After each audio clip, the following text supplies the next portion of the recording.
Muito bem, seguindo então com a nossa jornada de estudos aqui, a nossa segunda rodada com os evangelhos, né? E aqui, assim como a gente começou da outra vez pelo Evangelho de Lucas, a gente está fazendo mais uma vez com o Evangelho de Lucas. Depois seguimos Marcos, é provável que depois seja João ou Mateus, como ficou naquela de provável da outra vez, acabou sendo João e Mateus ficou por último. Então a gente segue aqui com o livro de Lucas, o Evangelho de Lucas, né? E hoje a gente vai relatar algumas coisas bem interessantes. Antes da gente seguir aqui, eu quero te pedir, né? Claro que, por favor, você que não se inscreveu no canal, se inscreva. Acione aí as suas notificações para receber as nossas conversas, os nossos estudos, entrevistas. O Falando de Vida que vai ao ar toda sexta-feira, também às 8 horas da noite, aproximadamente. Assim, quando a internet permite chegar no horário, né? A gente posta o vídeo, mas aí cai e tem que colocar tudo de novo. Chega um pouco antes, chega um pouco depois. Mas então a gente vai seguir aqui, comigo hoje o pastor de novo, né? Pastor Reginaldo Jacob. Obrigado, pastor Reginaldo, mais uma vez. Né? O pastor Reginaldo da Igreja Luterana, de Confissão Luterana ou Igreja Luterana só falar, pastor? Eu sempre Luterana. te pergunto, aí você fala, Luterana. Não fala de Igreja Luterana. Igreja Evangélica Luterana do Brasil. Isso, mas até a de Luterana do Brasil, você já falou comigo, não precisa falar do Brasil, só a Igreja Luterana. Isso. Né? É porque aqui no Vale do Aço nós só temos a nossa, a Igreja Evangélica Luterana do Brasil. A de confissão luterana não tem nessa região, então não temos dificuldade. Quem ainda não sabe do que a gente está falando aí, assiste lá. Nós tivemos 2 entrevistas falando sobre a Igreja Luterana e tal, bem interessante, até uma delas foi até na igreja do pastor Reginaldo, e ele fala bem sobre o que é a Igreja Luterana do Brasil, a diferença da Igreja Luterana para a Igreja de Confissão Luterana. Então assiste lá. Bem legal, dá uma prestigiada e visite a igreja luterana também, que fica no bairro Iguaçu, aqui em Patinga, que é uma igreja interessantíssima, que eu gostei muito de conhecer, muitos amigos meus conheceram, inclusive alguns deles disseram que iam lá, e acho que foram, né, até, e vale a pena conhecer, bem legal mesmo. Vamos lá então, para a gente não perder muito tempo, hoje é o dia que eu falo menos, porque não é uma entrevista, é os estudos, e o pastor trouxe um estudo bem interessante para nós aqui, onde ele vai falar mais as coisas que Lucas relatou. Então, coisas que estão nos outros evangelhos, a gente vai deixar um pouco de lado, né, pastor? E falar mais só sobre o que Lucas relatou para a gente poder ganhar tempo. E aí fica à vontade, se apresente mais uma vez ou já entra direto no estudo aí. Pois é, Wilkerson, mais uma vez agradeço pela oportunidade. Vamos aí juntos aprender um pouquinho mais. Na verdade, quem aprende mais com isso somos nós, né? Oxe, demais, o que nós passamos para passar alguma coisa, nós precisamos aprender bastante antes. Mas como você disse, nós vamos dar sequência então ao livro de Lucas, mas como os nossos amigos, os nossos colegas também estão seguindo a mesma linha de estudar e aprofundar um pouco nos livros, nos evangelhos, então nós vamos optar hoje por estudar mais os textos que é peculiar a Lucas, ou seja, que ele escreveu. Ele faz parte dos sinóticos, então apenas uma dica, né? Isso muitas pessoas sabem, mas quando você vai fazer a leitura dos evangelhos, então quando você lê o título da sua Bíblia, debaixo do título ali você, pelo título você sabe, debaixo dele, se aquele texto só Lucas escreveu ou se outros evangelistas também relataram aquele acontecimento. Por exemplo, você abre a sua Bíblia em Lucas capítulo 1, versículos 46 até o versículo 66, ali na sua Bíblia vai aparecer o Cântico de Maria. Então, debaixo desse título, que não faz parte do texto original, tá? Esse título é inserido dentro da Bíblia, isso tem que ficar bastante claro, né? A Bíblia não tem essas divisões que foram feitas, esses títulos foram inseridos. Debaixo desse título você não tem texto nenhum. Ao contrário de Lucas capítulo 2, versículo 1, o nascimento de Jesus, lá debaixo do título aparece Mateus capítulo 1, 18 a 25. Então, se você for em Mateus 1, 18 a 25, também você vai ter esse relato com outras palavras, mas é a mesma coisa. Mateus e Lucas falam desse relato. Os anjos e os pastores, no versículo 8, somente Lucas relata, porque ali de baixo você não tem. Então isso é uma forma assim, simples, mas que a gente tem que divulgar isso. Né? Tem que falar isso para facilitar. Então quando você vai ler o Evangelho, você viu ali debaixo os outros textos, faça a leitura lá para você ter para ampliar a sua visão. Às vezes, por exemplo, Marcos ele é muito resumido. Então, ele é ação. Isso, a gente falou aqui com o pastor Tadeu. Então o pastor colocou isso, né? Então, mas você vai ter um relato então bem breve e Lucas já é mais detalhista. Então, quando você está lendo Marcos e aí aparece lá debaixo do título Lucas, leia Lucas, porque você vai ter mais subsídio para pensar sobre esse texto. Só falando que você falou sobre esse Cântico de Maria, você falou que vai até o 66. Na minha aqui, desculpa, no 57... 56. Porque no meu, no 57, já fala sobre o nascimento de João Batista, é isso, né? Isso, que também só Lucas relata. Né? Tá. O Cântico de Zacarias também só Lucas relata. Só Lucas relata. Então, já aproveitando esse ensejo aqui, para depois você dar seguimento, eu sei que você trouxe um estudo interessante aqui, esse Cântico de Maria, muitas pessoas trazem isso como... tem até na Igreja Católica tem uma música, me parece, que tem esse cântico e tudo. Do que esse cântico, o que Lucas quis dizer com esse cântico aqui exatamente? Isso aqui é só uma música que Maria estava cantando, estava exaltando o Salvador? O que exatamente fala desse cântico aqui? Esse texto... Ela estava cantando. Sim, é um texto, é um cântico, né, que Lucas relata de Maria, e esse texto ele serve, como a gente sempre diz assim, olha, a Igreja Católica, você vai conversar com alguns, eles vão dizer que não adoram Maria, veneram, mas na prática a gente vê que há uma adoração, né, e coloca Maria como aquela que ela é intercessora e pode fazer algo por nós. Nós respeitamos demais Maria, porque ela foi agraciada, ela foi escolhida por Deus. E esse texto, ele justamente reforça isso. Aqui Maria coloca bem claro quem é Deus e quem é ela. Ela coloca na condição de uma serva que foi usada por Deus, por isso ela começa dizendo: a minha alma engrandece ao Senhor e o meu espírito se alegrou em Deus, meu Salvador. Ela precisava ser salva. Ser salva, né? Então o texto reforça essa condição de Maria, de uma mulher bem-aventurada, né? Ela foi feliz porque Deus a escolheu para ser mãe do Salvador, mas como nós sempre dizemos, não digna de ser adorada. Então esse texto reforça essa posição de Maria de nunca se colocar como mãe de Deus, com poder de intercessão ou de levar alguém a algum lugar. Aqui ela se coloca na condição de uma humilde serva que precisa também da salvação como cada um de nós. Segue aí com o seu estudo, pastor, que o senhor trouxe aí, que eu achei bem interessante. Então, desde esse ensino aí de como pesquisar, né, de ver debaixo do título, que não foi originalmente escrito assim, mas alguém colocou aqui para facilitar para a gente, debaixo do título tem outra referência para a gente estudar. Então segue aí para a gente poder aprender um pouco mais. Abrindo um parênteses, você vai encontrar essa forma de estudar a Bíblia lá em 1 Reis, 2 Reis e 1 Crônicas e 2 Crônicas. Né? Porque esses 4 textos, eles apresentam praticamente o mesmo conteúdo. Então, algo que é relatado em 1 Crônicas, por exemplo, às vezes ele cita 1 Reis ou 2 Reis e assim vice-versa. Aqui, então, nós vamos destacar, e aí, como nós já havíamos conversado em off, eu gostaria de compartilhar aí com os telespectadores Lucas capítulo 7, versículo 36 a 50.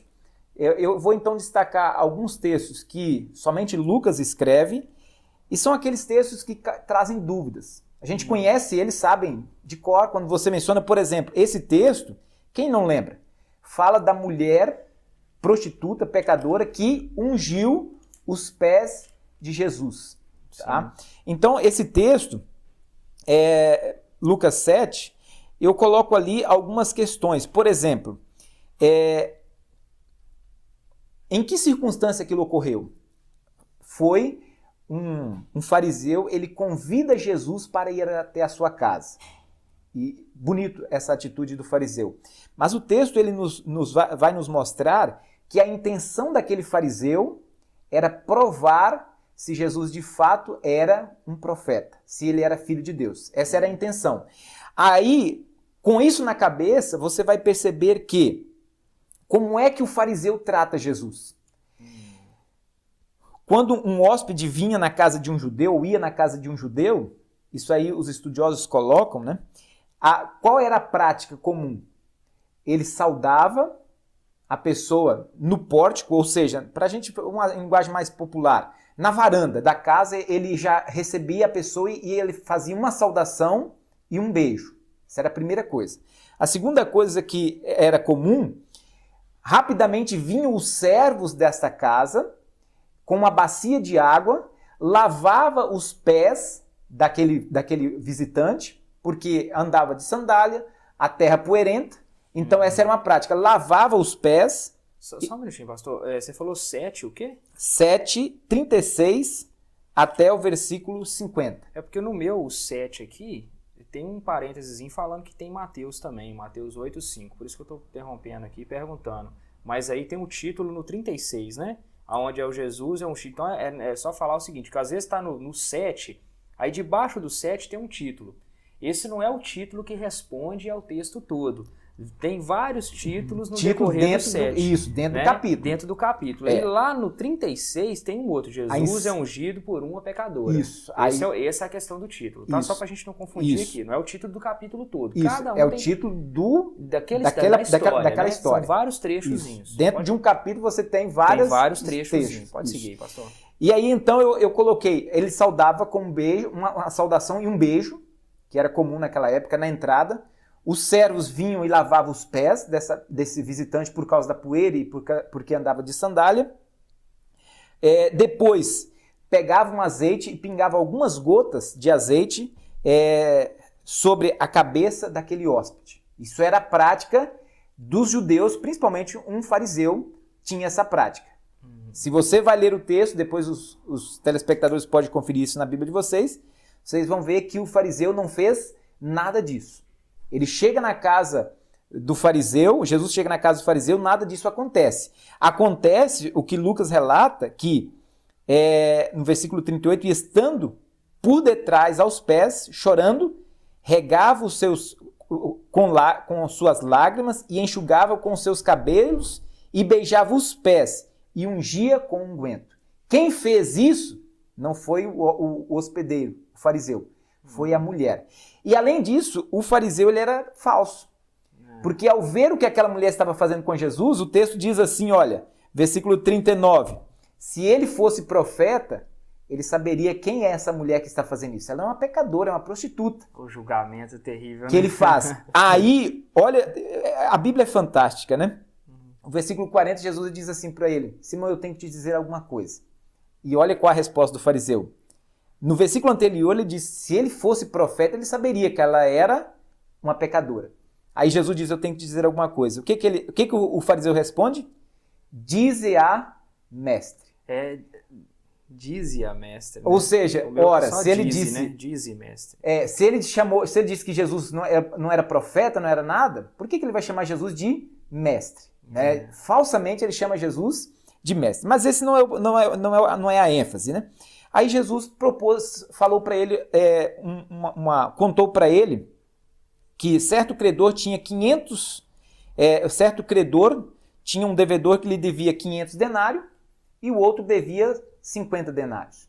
E aí Jesus então, ele pergunta para aquele fariseu, qual dos dois devedores, portanto, amará mais o credor? Aquele que devia 500 denários ou aquele que devia 50? Ora, o fariseu, óbvio que aquele que devia os 500, porque a dívida era maior, então o perdão foi maior. E aqui então, nós não podemos confundir essa doutrina, ô Wilkerson, porque isso dá margem para confusão. Jesus não quis dizer que aquela mulher, por ela ser prostituta, ela seria mais perdoada, porque aí logo depois ele fala assim, olha, ele explica, julgaste bem, versículo 43, e voltando para aquela mulher, disse a Simão, vês esta mulher? Aí é o que eu falei para você, olha, entrei na tua casa e não me deste água para os pés, que era a prática, tá? Esta, porém, regou os meus pés com lágrima e enxugou com os seus cabelos. Jesus disse, não me deste o ósculo, versículo 45. Ela, no entanto, desde que eu entrei, não cessa de beijar os meus pés. Você está percebendo o contraste? A função, a prática era lavar os pés com água. Ela lava com lágrimas. Você não me deu um ósculo, um beijo no rosto. Ela não cessa de beijar os meus pés. Não, aqui olha, 46, não me ungiste a cabeça com óleo, mas essa com bálsamo ungiu os meus pés. E aí Jesus diz, por isso eu digo, perdoados são os seus muitos pecados. Aí entra aquela questão que Paulo vai falar em Romanos 5, que deu margem para os romanos interpretar errado, porque Paulo diz assim, olha, onde abundou o pecado, superabundou a graça. Sim. Então, eu repito aqui, nós não podemos pensar que quanto mais nós pecamos, mais nós seremos perdoados. A questão aqui, e o X da questão é, Paulo está dizendo, e Jesus também, ao falar que esta mulher está perdoada, é que quanto mais nós reconhecemos a nossa miséria, a nossa condição de pecador, maior é o perdão de Deus. E um exemplo para isso é o fariseu e o publicano. Quem desceu justificado para sua casa? O publicano. Por quê? Porque ele pecou mais? Não, porque ele mais reconheceu o seu pecado. O fariseu reconheceu algum pecado? Não, ele foi para casa sem perdão. Ah, porque ele não pecou? Não, porque não houve reconhecimento. Então aqui nesse texto, e também quando Paulo diz onde abundou o pecado, superabundou a graça, não é quanto maior o pecado, maior o perdão. Não. Quanto maior é o reconhecimento do pecado, maior é o perdão, maior é a graça de Deus. E esse texto, então, ele deixa muito claro essa questão. Essa mulher, então, ele disse, versículo 48, então disse a mulher, perdoados estão os teus pecados. Tá? E ali fica uma questão interessante, né? Que lição que uma pecadora, que aquele homem disse, né? Olha, ela é uma pecadora. Uma pecadora deu para aqueles fariseus e para as outras pessoas que ali estavam também. Interessante. E Lucas 10, logo adiante, aí tem outro texto também que a gente ouve muito falar sobre Jesus envia os 70, né? Antes do 10 aqui, pastor, só perguntar um aqui. Se eu não perguntar, não sou eu, né? Pode perguntar. Aqui tem um outro aqui que foi só Lucas que escreveu também, pelo que eu estou vendo aqui, mas é pequenininho. E é um texto que, pessoalmente, eu gosto muito, quando Jesus ressuscita o filho de uma viúva. Lucas teve uma visão bem carinhosa daqui, mais uma vez, da mulher, né? Da viúva de Naim. Mais uma vez, aquela visão carinhosa da mulher que eu tinha falado da outra vez, na outra conversa, né? Que Lucas sempre vendo um sofrimento de uma mulher, vendo o cuidado de Jesus a atenção com a mulher, que ele dava à mulher, né? A mulher. Esse texto aqui fala bem isso aqui, né? Do consolo, né? E tudo que ele dispensa para aquela... vale a pena ler aí, ó. Lucas 7, a partir do 11, né? Até o 17. Do 11 até o 17. É só dar uma ênfase nisso aqui. Depois tem uma outra aqui que Jesus fala assim. Aí logo depois, Jesus foi ungido por uma pecadora. Então é só para poder falar de novo o que você falou aí, e era envolvendo a mulher de novo, né? Esse olhar carinhoso, sem preconceito daquela época que havia muito para as mulheres. Sim. Isso Lucas deixa bem claro no Evangelho. Lembrando também, Wilkerson, que no nosso primeiro estudo, o Evangelho de Lucas, ele tem um caráter universal. Né? O nosso colega que falou sobre Mateus deixou claro, né? Mateus escreve para os judeus, né? Marcos para os romanos, Lucas, então, não tem um povo específico. O caráter de Lucas é universal. Então você vai perceber isso. Por exemplo, essa mulher aqui, um contraste entre um fariseu e uma prostituta, você percebe a universalidade da graça de Deus para todos os povos. Por isso que Lucas detalha tanto, né? Porque aí para servir para todo mundo. Para todo mundo. Ele detalha... O Lucas 10, 1 a 12, e depois o regresso, né, 17 a 20, é outro texto que fala justamente sobre isso, sobre a universalidade da graça de Deus. Só que aqui, a pergunta que a gente faz é por que 70?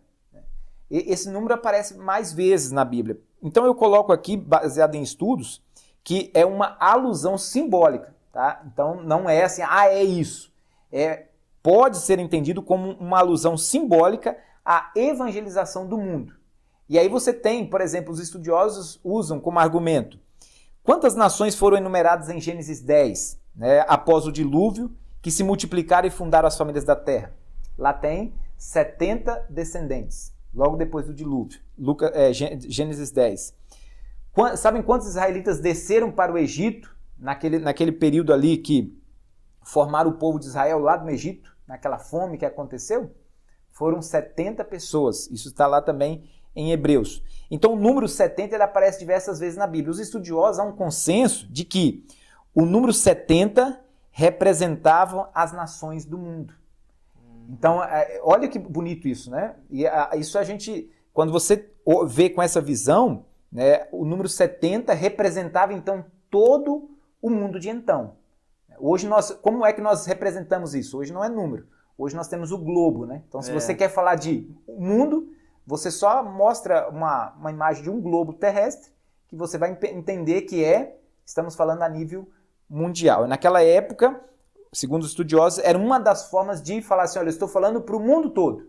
Então você usa o número 70. O mapa mundi ali, representando um mundo bem pequeno naquela época, né? Limitado na visão deles.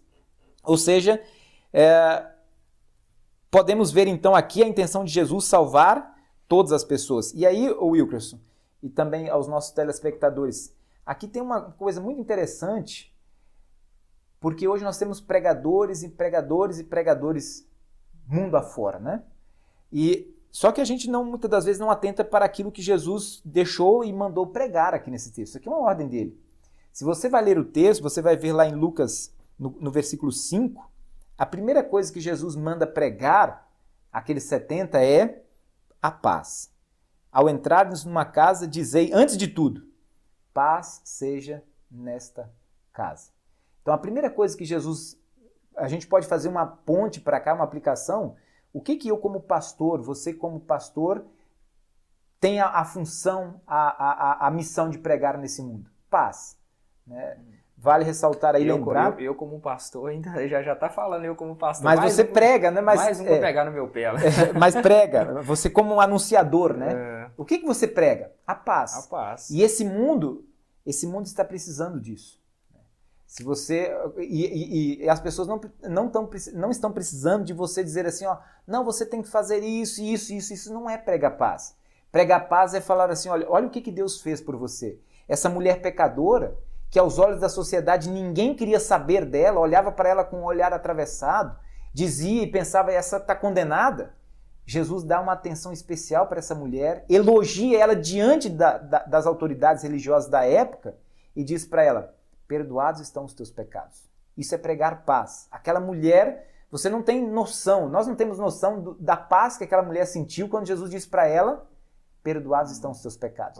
Nossa, eu posso imaginar, porque alguém que é só julgada... E ouve do mestre, né? Ouvir uma coisa dessa, do mestre. E aí, se ela ouvisse de um homem comum, ela já ficaria feliz. Ouvindo do mestre. Do mestre, que era filho de Deus. E a segunda coisa, versículo 9, está próximo o reino de Deus. Então nós, como ministros, como pregadores, e também não é só para os pastores, né? Todos nós somos pregadores. Você prega com palavras, com atitude. Por exemplo, você vai falar assim, mas eu não sou pregador. Mas a sua vida, você como cristão prega a paz aonde você estiver. No seu trabalho, na escola, na sociedade. E a segunda coisa que Jesus coloca para aqueles 70 está próximo o reino de Deus. Isso consiste em se preparar. É o que Jesus colocou nos evangelhos, né? Vocês devem orar, vigiar e estar preparados. Essa é a missão. Então hoje, a pregação do evangelho deve consistir em pregar a paz. Aí você fala assim, pastor, mas e a lei? Eu anuncio a lei. A lei deve levar ao arrependimento, como nós vamos falar aqui agora. Mas eu tenho que anunciar o que Cristo fez, o que Cristo faz e o que Cristo fará por cada um de nós. Paz seja convosco. Né? Essa parte da lei fala do arrependimento, você já vai abordar aí agora, eu já ia até perguntar, então vamos nessa. Eu vou falar sobre isso quando nós falarmos ali sobre o perdão, né? Mais adiante, Lucas 17. Aqui então a gente, lembrando então, o que nós tiramos de Lucas, a missão dos 70, Lucas 10 que Lucas relata. O que nós devemos pregar? O que nós devemos pregar? Paz e arrependei-vos porque está próximo o reino dos céus. Lucas 10, 25 a 37 foi o texto que nós mencionamos no último estudo. O famosíssimo texto falando sobre o bom samaritano. Se o rico vai entrar no céu, se o rico vai para o inferno. E aí, Wilkerson e caros telespectadores, quando a gente ouve uma mensagem sobre esse texto, ignora-se tudo que vem antes, ignora-se tudo que vem depois. Só focaliza a história que Jesus usou para ensinar. Vocês não se focalizam o contexto anterior. Eu quero abrir aqui na Bíblia, Lucas capítulo 10, você vai perceber de onde surgiu a parábola. Alguns relutam em dizer que é parábola, né? Mas a parábola do bom samaritano. O texto começa no contexto. Então, tudo que nós vamos estudar, meus irmãos, na Bíblia, você nunca pode pegar textos isolados, exceto Salmos, Provérbios, que são textos que não têm contexto. Tá? Mas toda a Bíblia tem contexto. Então, esse é um caso, por exemplo. Tudo surgiu com uma pergunta. E interessante que Jesus usava essa pedagogia de questionar. E hoje, por exemplo, eu começo todas as minhas mensagens, 90% das minhas mensagens começam com uma pergunta. Porque a pergunta te leva a pensar, te leva a refletir. O bom samaritano, ele começa com uma pergunta. O intérprete da lei chega para Jesus e pergunta: mestre, o que eu devo fazer para herdar a vida eterna? Percebe? A pergunta desse homem. E Jesus então diz assim, olha, o que está escrito na lei? Como você interpreta? Ele era intérprete da lei. Ele respondeu então: amarás o Senhor teu Deus de todo o teu coração e amarás o teu próximo como a ti mesmo. Então Jesus respondeu, versículo 28, respondeste corretamente, faz isso e você vai viver. Aí o intérprete da lei, não satisfeito, ele pergunta: mas então quem é o meu próximo? Porque eu tenho amado o meu próximo como a mim mesmo. E aí Jesus então percebe que o homem faz duas perguntas. O que eu devo fazer para herdar a vida eterna? Pergunta que muitas pessoas estão fazendo e até mesmo dentro da igreja. E a segunda pergunta ele respondeu: olha, ama a Deus acima de todas as coisas e o teu próximo. Mas ele quer mais definição. Então ele pergunta: quem é o meu próximo? Jesus não responde a pergunta dele. Quem é o próximo dele? Porque os estudiosos dizem que a ideia dele era que Jesus dissesse assim: olha, são os seus amigos, são seus parentes, são seus vizinhos, que era coisa tranquila de se fazer. Jesus vai levá-lo a responder a pergunta: de quem você deve se tornar próximo? Tá? E aí então Jesus conta a parábola do bom samaritano. E aí no final, a gente conhece a parábola, né? Passou o sacerdote e não olhou. Passou o levita, né? Não olhou. E depois passou o samaritano, que era povo que não era bem visto, um estrangeiro. A pergunta que se faz é, e aí, quando Jesus conta a história do bom samaritano, ele está dizendo assim: olha, é isso que Deus requer de você. Você quer herdar a vida eterna? É dessa forma que Deus quer que você age. Dessa forma. A pergunta que eu faço para você, Wilkerson, e também para os nossos telespectadores: sejamos razoáveis. Com quem você se identifica nessa história? Né? Certo homem, quem era certo homem? Certo homem é o que estava lá caído, precisando de cuidado. Você vai ter os salteadores, que detonaram o homem, né? Bateram e machucaram e roubaram. Você vai ter o sacerdote, você vai ter o levita e você vai ter o samaritano. Sejamos razoáveis, mais uma vez eu digo, se você for olhar para você, com quem mais nós nos identificamos nessa história? Se você for pensar assim, aqui a gente não tem muito tempo para entrar nos detalhes que eu gostaria de entrar, mas nós nos identificamos mais com aquele homem que está lá caído, que precisa de cuidado, que precisa de atenção, que precisa de salvação. Quem são os salteadores? Os salteadores aí é o mal, é o inimigo que tenta destruir. E aí a questão, o X da questão é: mas então o samaritano não somos nós? Óbvio, nós também somos bons samaritanos. Mas nesse texto, Jesus está mostrando que quem é o bom samaritano, conforme tudo que é relatado nos evangelhos e na Bíblia? É ele. Ele é o bom samaritano, que vem a esse mundo, é rejeitado pelos seus, como os samaritanos eram rejeitados. Ele nos encontra mortos em nossos pecados, conforme Paulo vai dizer, mortos em seus delitos e pecados. Ele nos salva e ainda promete voltar para nos levar. Você percebe a obra de Cristo relatada nesse bom samaritano? Ele nos tira do pecado, né, nos livra, nos salva, nos cuida de cada um de nós, cura nosso interior e ainda promete: se ficar alguma coisa, quando eu voltar, eu quito tudo. Então você percebe, aí você tem um olhar para esse texto dizendo assim: peraí, mas então eu não tenho que ser o bom samaritano. Eu tenho que me colocar no lugar daquele que estava lá atendido pelo bom samaritano. E quem é o bom samaritano? É Jesus. Mas aí a pergunta que alguém faz, então quer dizer que eu não preciso mais nem olhar para o próximo? Não.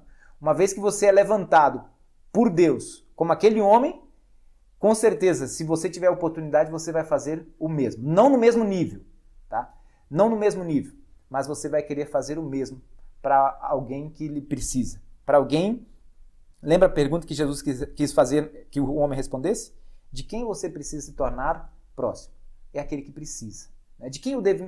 Quem é o meu próximo? Quem é o meu próximo é fácil de responder, né? Agora, de quem eu preciso me tornar próximo? Quando, às vezes, a gente pensa que aquele episódio é tão distante, né? Mas esses dias aconteceu aquele acidente agora, recentemente, no Espírito Santo, com um ônibus, né? Então, hoje nós vivemos numa sociedade individualista. Eu li um relato, eu não sei se é verídico, mas de uma pessoa que estava naquele ônibus, que o marido dela morreu, e ela dizendo assim que estava pegando fogo o ônibus, né? Aquela carreta com uma pedra que atingiu um ônibus no Espírito Santo e matou acho que 15 ou 20 pessoas. Então ela disse assim que o marido dela gritando por socorro, queimando, e as pessoas tirando foto e filmando. Né? Então você percebe, ali aconteceu também um episódio desse. Às vezes, e eu já me deparei com situações assim, né? Uma pessoa caída no chão e você fala assim, mas o cara está embriagado. Mas às vezes ele está ali quase que um carro passa por cima dele. Eu como ser humano, eu não tenho coragem de falar, eu vou tirar pelo menos ele do meio da rua e vou colocar ele num acostamento. Então você percebe que nós estamos longe do bom samaritano.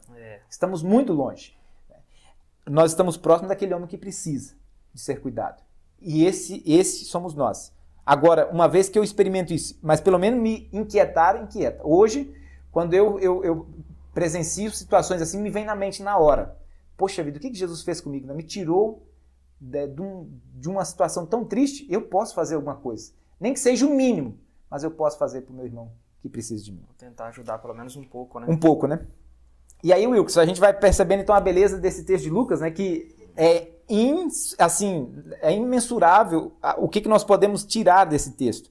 O outro texto que eu destaquei aqui para nós, Marta e Maria, que é um famoso texto, que desde criança eu cresci ouvindo esse texto, assim, quando alguém não quer ir na igreja e fica trabalhando em casa, né?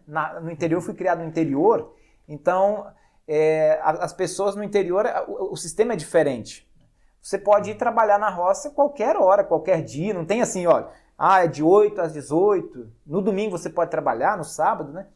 E às vezes, quando alguém ficava da família, assim, tios, e não ia na igreja, aí eu ouvia alguém falando assim, esse fulano tem que ouvir, tá igual Maria, né? Deixa de... Tá no texto, Marta e Maria. Quer trabalhar. Aí, eu sempre falo assim, que esse texto não pode ser usado nesse sentido. Marta não deixou de servir a Jesus. Ela não deixou, não pode ser comparado com aquela pessoa que deixa de ir à igreja. O texto tem que ser comparado com aquela pessoa que chega na igreja, mas ele não senta, ele não ouve. Ele mexe no som, ele corre daqui, corre dali, e vai daqui, vai dali. Terminou o culto, você pergunta para ele assim, o que você recebeu? Ele só serviu a Deus.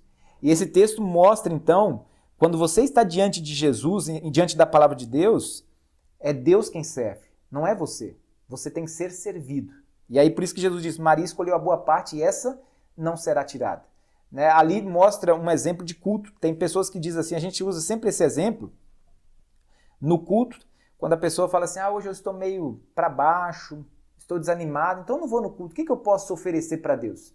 É nesse momento que você precisa ir. Porque quando você vai no culto, você não tem que oferecer nada para Deus. Você tem que receber de Deus. A palavra que conforta, que consola o coração.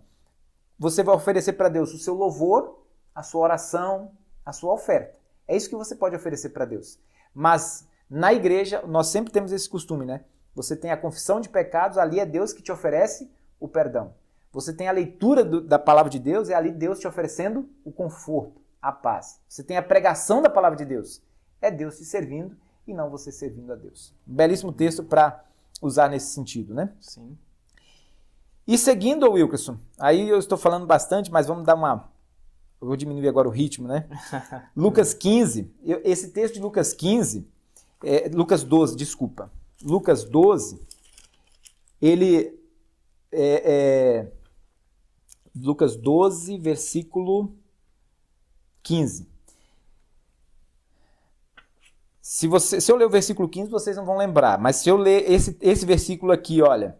Então direis à minha alma, 19, tens em depósito muitos bens para muitos anos, descansa, come, bebe e regala-te. Aí você vai lembrar de que texto estamos falando, né? Daquele homem que ele viu que o seu celeiro estava pequeno, então ele disse, eu vou destruir e vou fazer outros, o maior, e aí ele então diz, aí eu vou dizer à minha alma, tens em depósito para muitos anos, descansa, come, bebe e regala-te.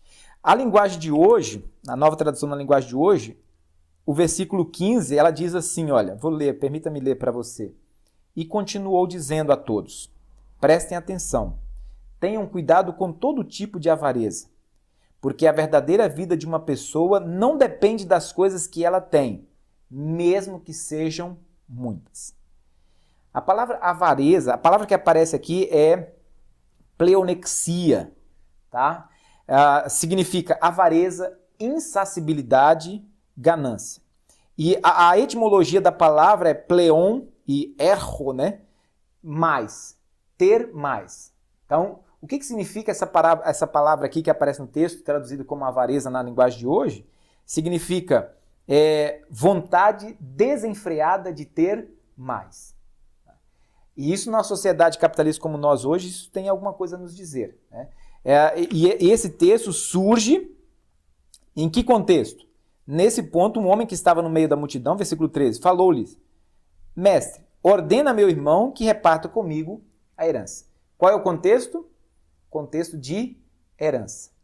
E isso na igreja, Wilkerson, quando eu falei sobre esse texto um dia, eu disse assim, olha, vocês conhecem algum caso de divisão de herança em que não deu problema? É raríssimo, né? E isso surge na Bíblia. Você percebe como é que a Bíblia é tão atual? Aqui um homem chega para Jesus, porque ele sabe da autoridade de Jesus, e ele recorre a Jesus, coisa que você tinha que recorrer às autoridades da época, competentes. Ele recorre a Jesus e diz, Senhor, olha, ordena que meu irmão reparta comigo a herança. Pode fazer alguma coisa, porque vai pegar tudo para ele, né? E aí, qual foi a resposta de Jesus? Homem, quem me constituiu juiz entre vocês? Essa é uma belíssima resposta de Jesus, e bem direta, né? Versículo 14. Foi direto e conseguiu sair fora rapidinho também. E aí ele cita esse texto, né? Prestem atenção, tenham cuidado com todo... Aí ele usa a situação para dar um ensinamento. Então, o que as igrejas hoje nós precisamos orientar? Eu sempre falo assim com os pais, quando você chega a uma determinada idade, você tem os seus bens, repartam com seus filhos. E não pense, meus filhos são santinhos e quando eu partir desse mundo eles não vão brigar. Se tiver alguma coisa, infelizmente, vai ter a desavença entre eles. Então evite isso. É um conselho que a igreja precisa dar para os pais, que é raro isso acontecer. Né? O pai dividir aquilo em vida, para que depois, quando ele partir, o pai e a mãe, né, não aconteça entre os filhos. Aí o que eu coloquei então? A vontade desenfreada de ter mais. É uma marca daquele que não tem fé, daquele que desobedece a Deus. E o texto ele coloca uma coisa que parece dos nossos dias, né? O quando, aí sim serei feliz.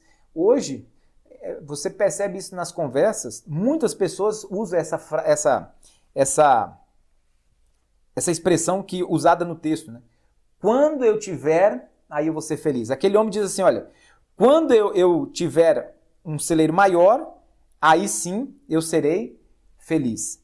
Só que aí você vai perceber aqui neste mundo que nós muitas das vezes falamos assim, quando eu tiver a minha casa própria, aí eu vou ser feliz. A pessoa adquire a casa, nada muda na sua vida. Aquela empolgação muda no início, mas depois os problemas, se tinha problema, vai continuar os mesmos. Depois tem outro objetivo, depois é um carro, depois é um foguete. Não tem nada de errado nisso, mas eu não posso colocar isso... Lembra o que é avareza?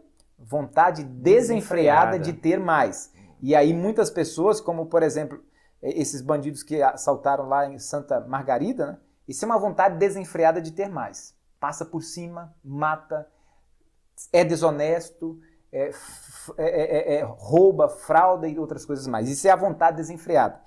Aí eu tive a curiosidade, Wilkerson, de olhar na Bíblia, o que a Bíblia traz como felicidade? Nesse mundo, se você vai assistir às novelas, aos filmes, é muito claro que a felicidade hoje está na quantidade de bens que você tem. Sim. Essa é a nossa sociedade. Você pergunta, aonde está a felicidade? Na quantidade de bens que você tem. E a Bíblia? Eu vou só citar alguns textos, mas você vai perceber que a felicidade na Bíblia, ela está relacionada ao ouvir a palavra de Deus, Jó 36:11, depois vocês podem conferir. A felicidade está relacionada em ter Deus como Senhor da vida. Feliz a nação cujo Deus é o Senhor. Olha, Salmo 33:12. Sabedoria, Provérbios 3:13. Compadecer e ajudar quem precisa. Eu sempre falo assim, às vezes, quando você tem a oportunidade, eu cito um exemplo, se você muitas das vezes está na rua e tem alguém perdido, e você consegue falar para aquela pessoa, olha, você segue por aqui, você vai achar esse local, a gente sente um prazer, não é verdade? Então, aqui, tem uma frase aí na mídia, né? Fazer o bem faz bem. Quando a gente faz o bem para alguém, nós nos sentimos muito bem. Eu comentei isso esses dias com alguém, que eu ando muito de moto também, né, durante os dias que eu vou dando aula de música para a cidade afora aí, mas o pessoal fala que o motoqueiro, ele é bagunceiro, ele enfia na frente, buzina, e a moto, um pastor amigo meu, que ele fala que moto só tem acelerador e buzina. Moto desses motoqueiros só tem acelerador e buzina, não tem freio não, é só acelerador e buzina, acelerar e buzinar. Mas é interessante que o motoqueiro parece que fica procurando assim, um carro com a porta entreaberta, para ele parar e dar um toquinho, sua porta está aberta aí. Isso. E a pessoa, parece que ele sente aquele prazer em fazer. Já aconteceu de eu estar de carro e alguém me falar, e já aconteceu de eu anunciar com o cara que a porta dele está aberta. Você fica ali seguindo ele. Isso te traz um prazer, né? Ajudar. Olha, evita um acidente. Por mais que você não é aquele tipo da pessoa ali, como a gente falou, do bom samaritano, né? Você não vai ser o tipo que vai parar, que vai ajudar, que vai até hospedar na sua casa. Mas uma informação, pastor Reginaldo, fulano, você nem sabe o seu nome, sabe onde fica a rua tal? Você pensa, para um pouquinho, às vezes você está com pressa, não, fica, você virar aqui, você deu uma bela informação, você fica, poxa vida, eu fiz o bem. E a Bíblia relaciona isso, olha para você ver como é que ela é. Bem. Ela, fazer o bem nos traz felicidade, isso é só quem está ouvindo sabe disso. Como você citou, qualquer um que ouvir isso vai saber, que quando você faz o bem para alguém, mesmo que seja, a sua porta está aberta. Isso faz bem para nós. Mesmo que não é o seu hábito, mesmo que não seja o seu hábito cotidiano, o dia que você faz, você se sente bem. A Bíblia relaciona confiança no Senhor, herança do Senhor são os filhos são algo que nos traz felicidade, mesmo que muitas vezes a gente reclama que eles fazem bagunça, mas é fonte de felicidade para nós. Quando fala que é herança, você falou aí antes, né, que o pessoal tá brigando por herança, né? Mas ninguém tá brigando para poder encher a casa de menino. Não, aí nesse... Meu filho é herança, vai ter herança herança é algo que você recebe sem merecer. Pois é, mas ninguém quer ter filho um monte mais, acabou isso. Mas não, mas com um, né? Quanta alegria, né? Você tem dois, eu tenho dois, né? Às vezes, eu sempre falo assim, olha, esse dia eu citei na igreja, né? Quando eu vou buscar meu menino, tem uma criança lá que os pais chegam, a criança só move o pescoço. E aquilo me chama tanta atenção, não é dó, porque nós não devemos ter dó. É um sentimento eu sinto assim, olha, aí eu olho para os meus filhos e eu falo assim, gente, às vezes eu fico tão bravo que eles ficam fazendo bagunça, correm de um lado para o outro. Como aquele pai, aquela mãe queria que aquele filho talvez fizesse isso, né? Bagunça e correr de um lado para o outro, mas está ali. Seus filhos fazem isso? Fazem. Tá bem, em casa. Eu tô falando porque os filhos dele estiveram aqui numa das nossas Mas em casa é diferente. Ele tem um casal igual eu tenho. O Matheus Musalavini não para um minuto. E os deles chegou aqui, ficou sentadinho, quietinho. Eu não ouvi a voz dos meninos. Não ouvi a voz daqueles meninos. Eu ainda quero conversar com aqueles meninos do pastor Reginaldo, vocês que estão assistindo aí. Eu quero conversar com vocês para ouvir a voz de vocês, para saber se vocês são assim mesmo. Porque, rapaz... Não, em casa em casa pronto. Mas é porque não tinha conhecido o território. Depois que reconhece... Mas meus meninos acho que fazem reconhecimento mais rápido. Então, mas rapidinho eles já estão enturmados. Eles trazem uma felicidade para nós enorme. E também aí... Alguns vão discordar, mas você pode conferir lá em Deuteronômio 24:5 e Provérbios 18:22 coloca como matrimônio sendo fonte de felicidade.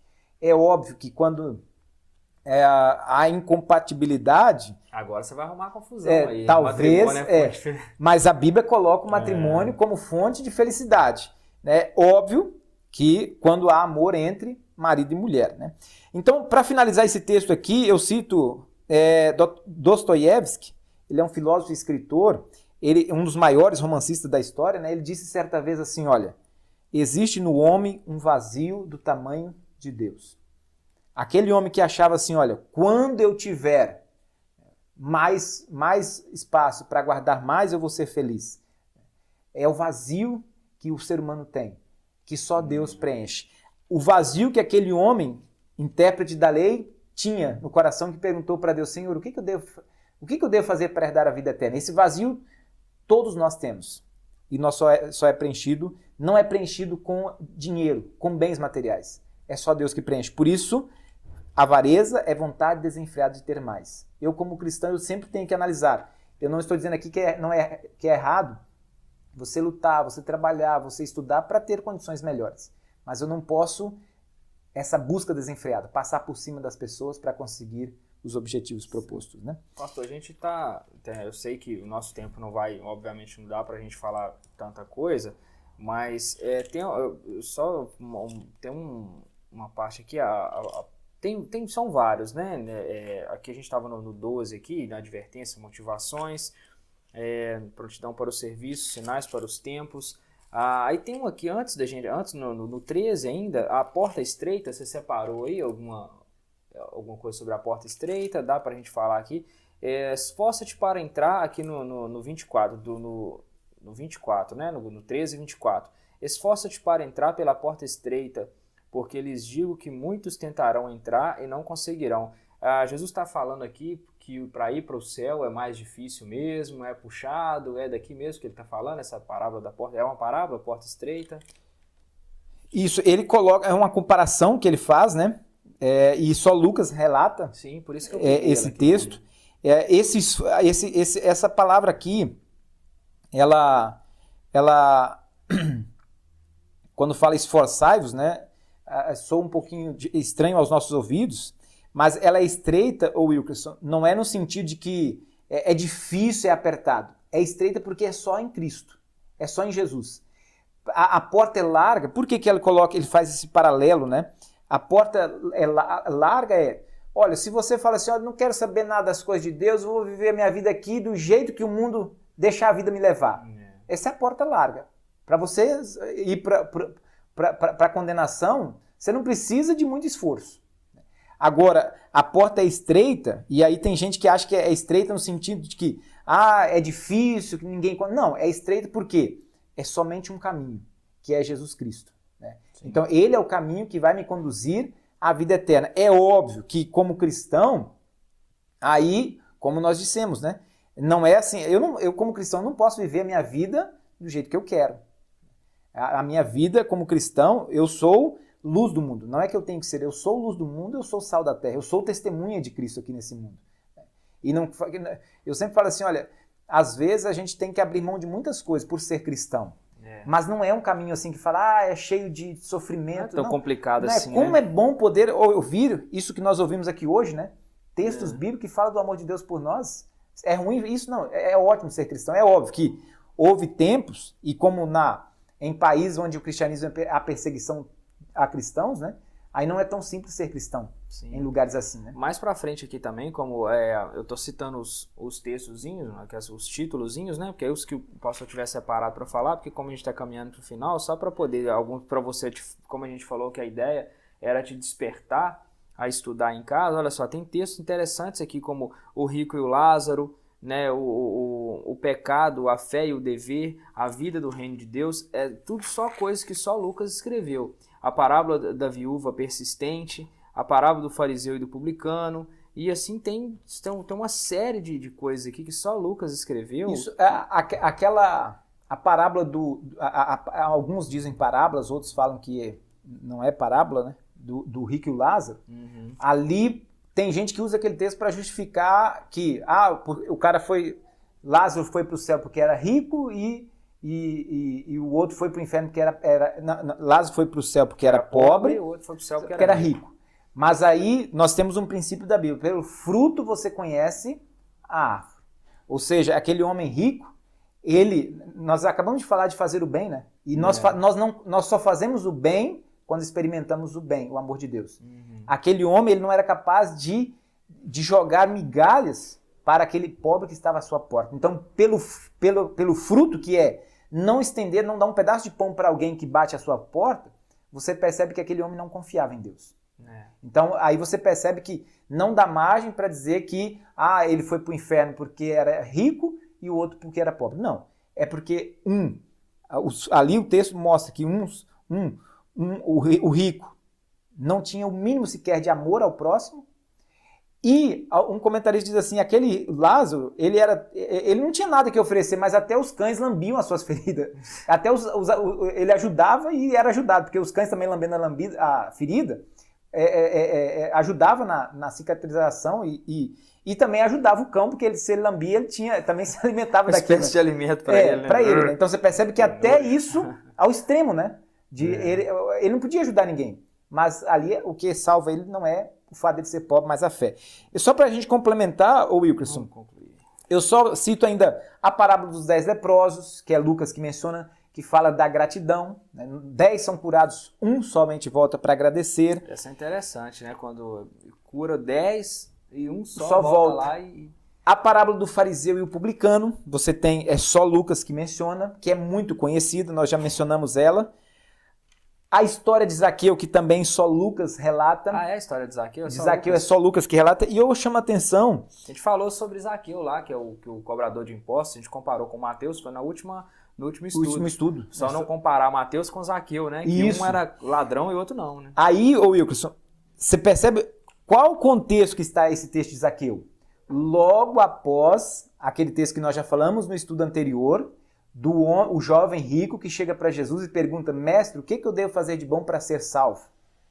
E aí Jesus diz, olha, você deve cumprir os mandamentos. Ele diz, eu cumpro todos. Então vai e vende tudo que você tem e dá aos pobres e você vai ter um tesouro no céu. E ele faz o quê? Vira as costas para Jesus, vai embora. E aí Jesus diz assim, olha, é mais fácil passar um camelo pelo fundo de uma agulha do que um rico entrar no reino dos céus. Nós explicamos esse texto. Sim. Logo após, aí eu expliquei que aqueles que viram as costas para Jesus, rico ou pobre, é mais fácil um animal passar no fundo de uma agulha do que ele entrar no reino dos céus, porque sem Jesus não há salvação. Logo após aquele texto, acontece a história de Zaqueu, o publicano. Ora, quem era Zaqueu? Cobrador de impostos, homem rico. Avarento. Tá? Rico, tá? Então, e aí a gente tem que lembrar o seguinte... Zaqueu era um homem rico e pelo nosso texto fica bem claro que Jesus disse o quê? Hoje houve salvação nesta casa. De quem? De um homem rico.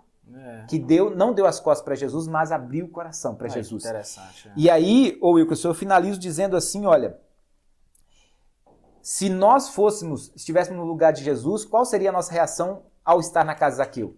Chamar a atenção dele, falar, Zaqueu, você está fazendo isso, isso e isso de errado.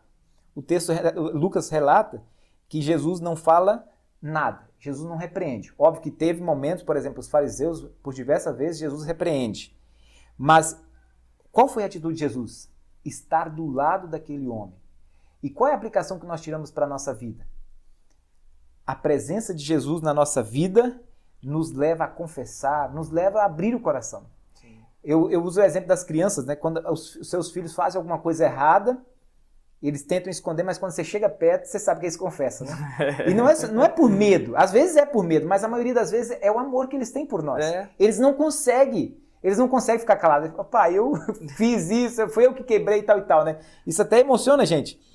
Aí, um dia eu falei isso na igreja como pastor, eu tenho essa prática. É óbvio que tem situações que eu tenho que chegar e dizer, fulano, olha, você está vivendo uma vida ímpia. Mas, por exemplo, eu tenho o costume de visitar membros que estão afastados da igreja. Passam meses e meses sem vir à igreja. E a minha função seria ir lá e falar, fulano, você está afastado da igreja, você tem que voltar para a igreja. Mas eu não faço isso.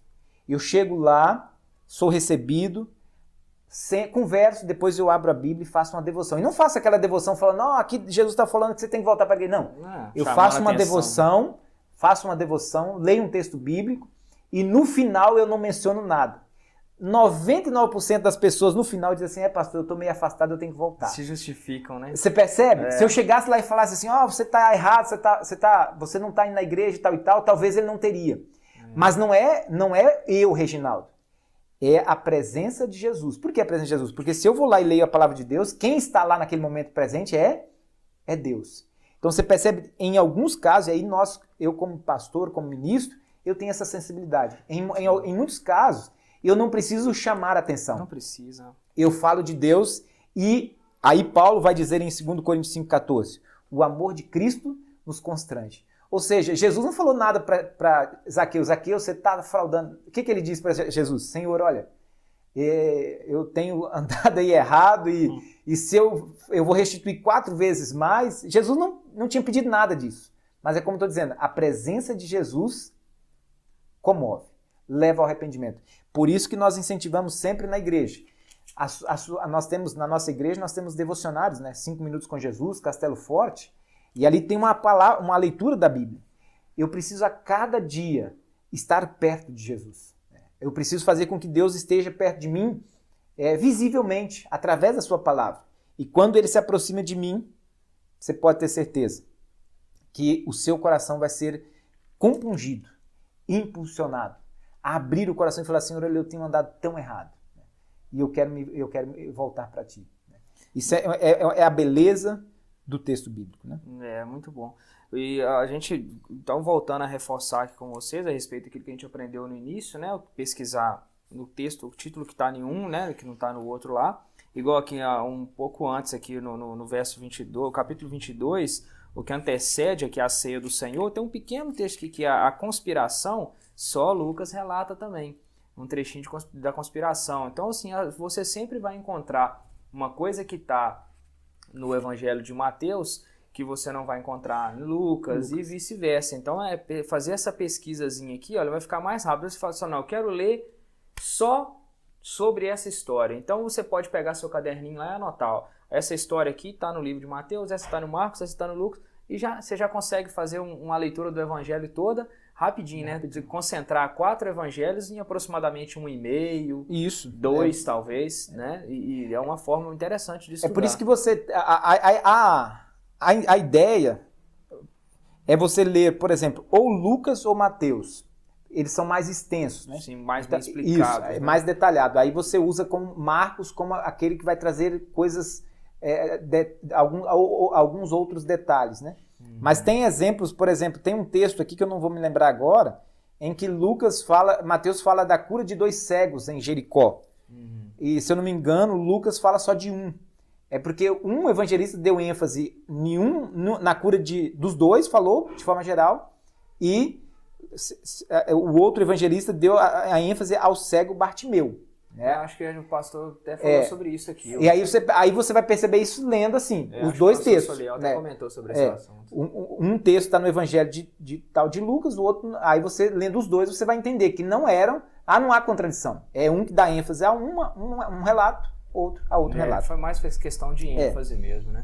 E eu finalizo dizendo assim, Eurico, só agora falando um pouquinho, na ascensão, quando Jesus sobe aos céus, aí versículo Lucas 24, 44 a 49, Lucas relata que ele abriu o entendimento para entendermos as Escrituras. Ele colocou que em nome dele nós devemos pregar arrependimento para perdão dos pecados. E tem uma frase que Lucas vai repetir lá em Atos. Somos testemunhas de Cristo. Sereis minhas testemunhas. Ou seja, no presente. Eu não como cristão, eu não posso dizer assim, olha, Wilkerson, você tem que ser testemunha de Jesus. Não. Você é cristão, então você é testemunha. Jesus não falou assim, Lucas não falou, e nem Jesus, vocês sejam minhas testemunhas. O que ele disse? Ele fala no modo indicativo, ele não fala o subjuntivo. Sereis minhas testemunhas. Como o sal da terra e luz do mundo. Ele não diz para nós lá, sejam sal da terra como nós usamos hoje, né, em Mateus. Aí entrando no texto do outro, né? Ele não diz, sejam sal da terra, sejam luz do mundo. O que ele diz? Vocês são sal da terra, vocês são a luz do mundo. Uma vez que você é cristão, não tem como você esconder essa luz que reflete na sua vida. O finalzinho aí que você falou que, né, que tá só no Lucas, a ascensão, que só Lucas relata. Esse detalhe, né? Esse detalhezinho no finalzinho, né? O final do evangelho, né? Isso, porque a ascensão de Jesus é relatado ali, como você vai olhar em Lucas 24, 50 a 53, ele é relatado por Marcos também, Marcos 16. Mas essa parte ali, que o nosso título aparece assim, Jesus explica as escrituras, ali só Lucas relata, e eu vou ler só para você entender, olha. Versículo 45. Então lhes abriu o entendimento para compreenderem as escrituras. E versículo 48. Vós sois testemunhas destas coisas. Vós sois testemunhas destas coisas. Mas é a partir dos 50, eu queria ler isso aqui, que é onde fala exatamente o título, a ascensão, né? Isso. Tendo-os levado até as proximidades de Betânia, Jesus ergueu as mãos e os abençoou. Então, a abençoá-los, ele os deixou e foi levado aos céus. E foi elevado aos céus. Então, eles os adoraram e voltaram para Jerusalém com grande alegria e permaneciam constantemente no templo louvando a Deus. Só Lucas fala isso. Não, aqui Marcos também. Mas aqui no meu, a ascensão, esse pedacinho de 50, a ascensão só tem... Só tem Lucas. Mas se você... Marcos relata com outras palavras, mas ele fala também sobre isso. Uma questão interessante sobre isso, Wilkerson, na nossa igreja nós temos um culto de ascensão. A ascensão acontece o Pentecostes,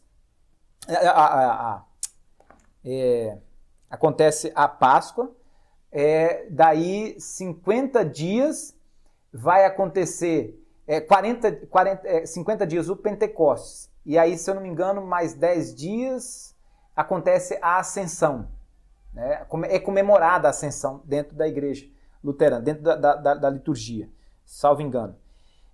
Aí nós temos um culto.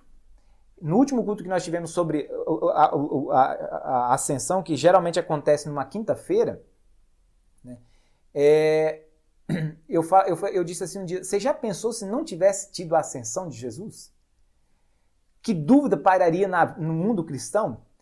Você ia perguntar assim, para onde Jesus foi? O que aconteceu com ele? Né? Mas a Bíblia é tão perfeita que você tem um relato de discípulos vendo Jesus subindo aos céus. E aí eu disse assim naquele culto, parece simples, a gente nem dá atenção nisso, né? Mas se Jesus tivesse desaparecido assim, olha, aonde está Jesus? Né? Nós ficaríamos uma dúvida ia parar em nosso coração, mas o texto é claro, né? Ele desceu, se fez homem, morreu, ressuscitou e subiu aos céus. E prometeu voltar. Ainda, né? Então hoje você pergunta, onde está Jesus? Está no céu, porque a Bíblia está dizendo que ele subiu aos céus. Que ele está no céu. Isso é belíssimo, né? É isso aí, meus amigos. Então, mais uma conclusão aqui, né, de estudo do Evangelho de Lucas. Espero que você tenha aproveitado bastante e que leia, né, agora todo o Evangelho, uma vez amparado por duas explicações, né, dois estudos que nós fizemos aqui. Você leia na quarta-feira que vem, às 8 horas da noite também, com um outro Evangelho, que provavelmente será o Evangelho de Marcos. Então, que você seja despertado a ler esses Evangelhos, que vai ser muito interessante para você entender os livros mais à frente, como as cartas paulinas e o próprio livro de Apocalipse, que já tem muita gente pedindo para que a gente fale. Né, o Qual é dos Crentes vai ficando por aqui. Na semana que vem a gente se encontra e a gente fala um pouco mais sobre as Sagradas Escrituras. Deus abençoe e fica na paz.